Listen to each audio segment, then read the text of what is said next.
ng bilihin. Prutas, gulay, isda, nandito na po lahat. Ito po yung main na pinaka-wet market dito sa Commonwealth, dito sa Quezon City. Luto na po mga kaprobdi yung ating sinaing na tulingan. Piprituhin ko po ito para mas lalong sumarap. Ang bango po. Merong kamyas. Dried kamyas.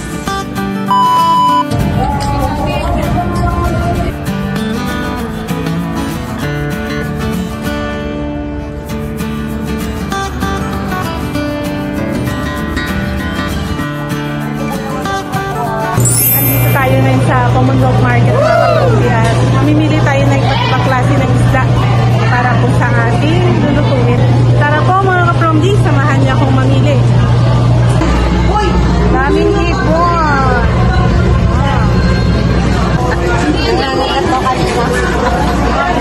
Kailan sa inyo? Rosalyn! Ginagawa! Naghahanap tayo ng isdang tulingan mga kaprobdi.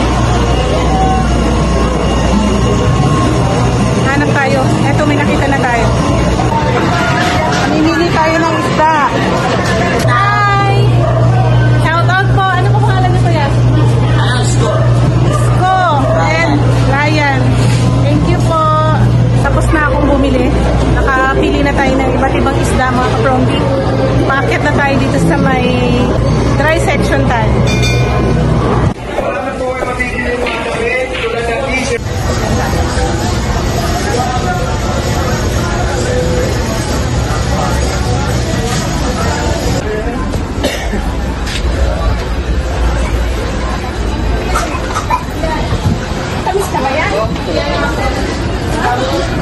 Mura lang yung mga prutas.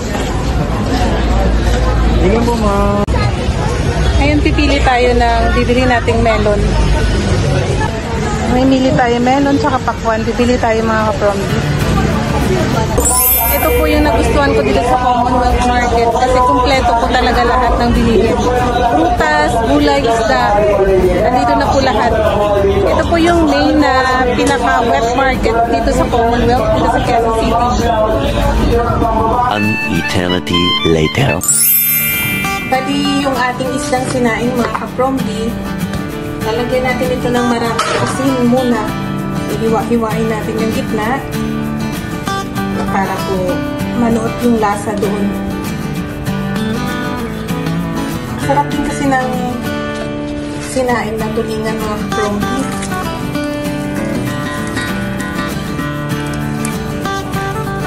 Pitin natin. Kailan medyo madami yung asin natin na ilalagay kasi ilalaga naman po ito kasi ng tatagal. At gamit ko po na asin na ito. Rock salt. Pinipit ko siya.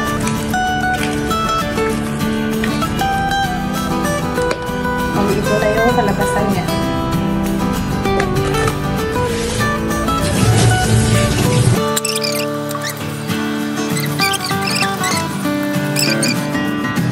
Ito na yung tapos natin.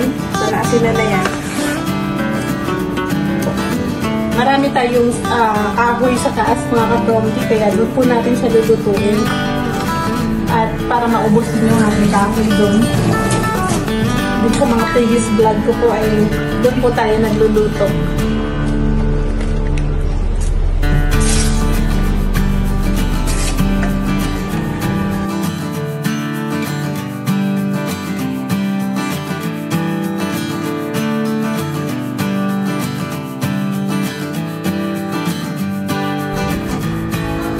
Ito na po yung ating tulingan. Naka-ready na siya mga kaprobdi. Sasalang na lang natin ito sa apoy.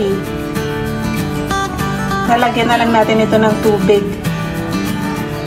Kompleto na po yung kanyang ingredients. Meron po siyang dried na kamyas na pangpaasim at meron na rin siyang taba ng baboy para mas luminamnam po ang ating tulingan na sinaing.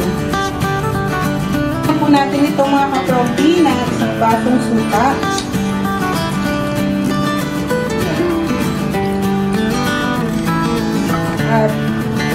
tutigan natin ito para sa kanyang sabaw.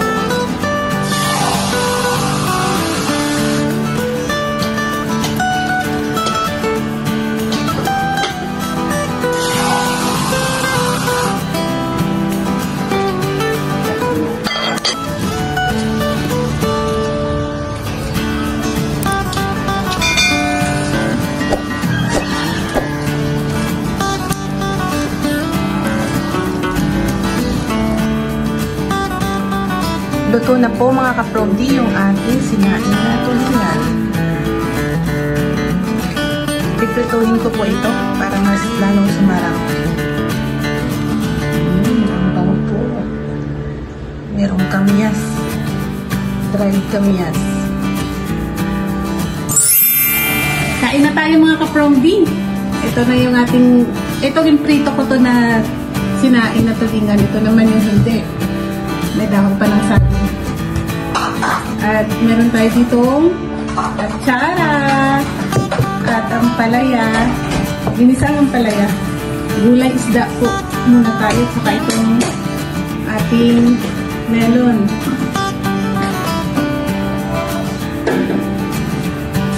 Inom na tayo.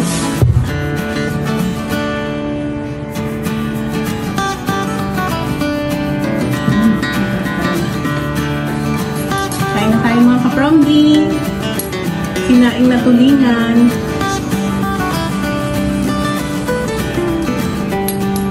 Bali, 5 oras ko po ito pinakuluan or sinaing sa kahoy. Kahoy po natin niluto ito mga kapromdi.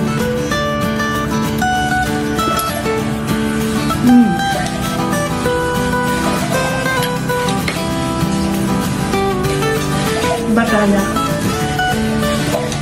Sarap niya. Ang linaw lang. Tsaka ang lambot. Pati yung tinik, pwede mo nang kainin.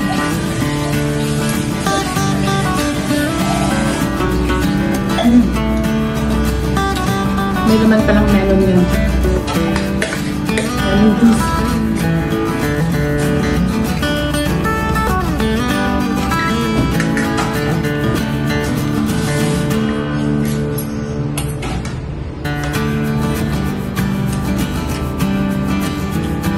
Palaya. Ang palaya na may itlog. Paborito ko din.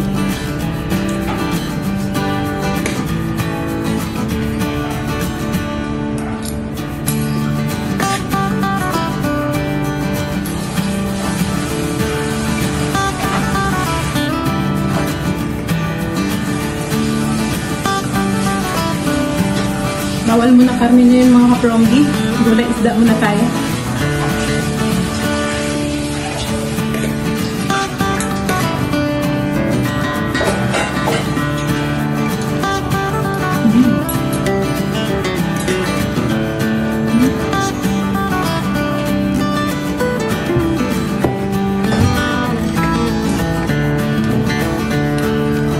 Sobrang nalukot na yung lasa.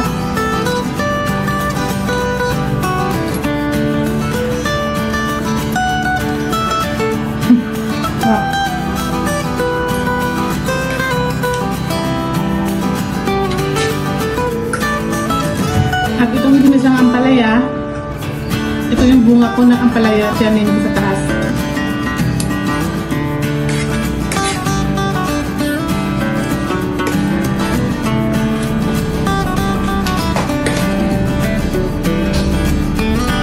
Napakinabangan ko din.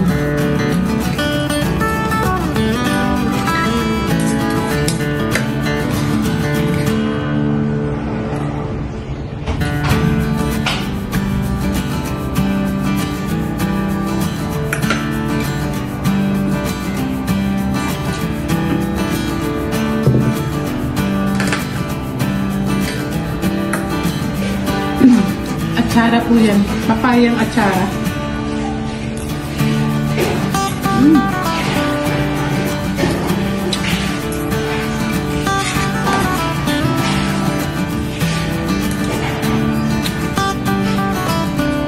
Actually po yung sinaing na tulingan, tipid po siya ulamin.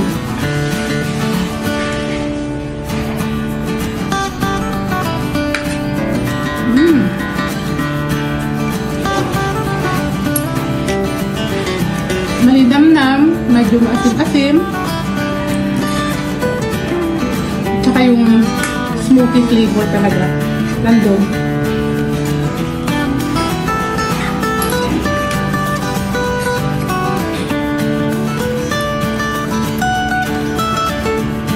Nakakagana po siya kumain.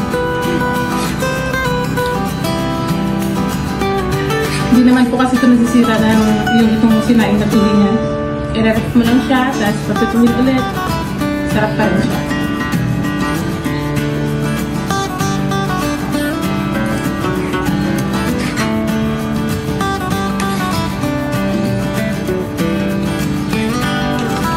Worth it to yung 5 hours na pagsalang sa kanya sa Apple.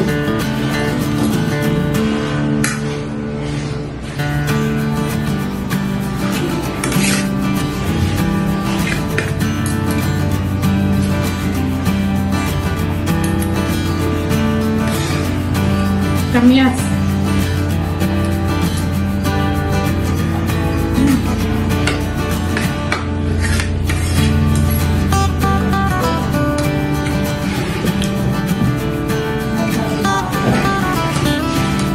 Hindi mapait yung ampalaya na yung ginisang ampalaya na luto ko. Binabad ko lang po siya sa tubig.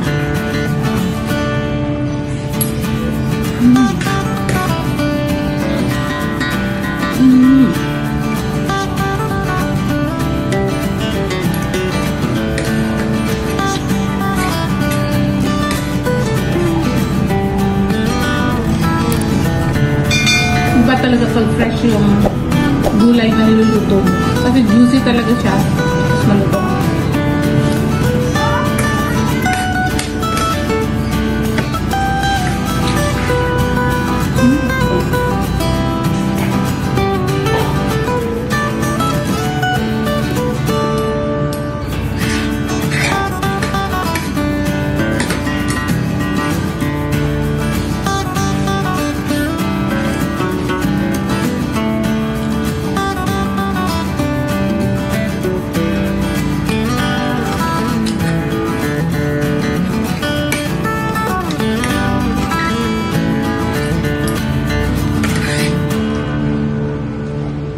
Last subo, mga ka-promdi. Maraming salamat sa panonood at sa suporta at tiwala niyo po sa aking YouTube channel. Thank you for watching, mga ka-promdi. See you next time. Bye-bye!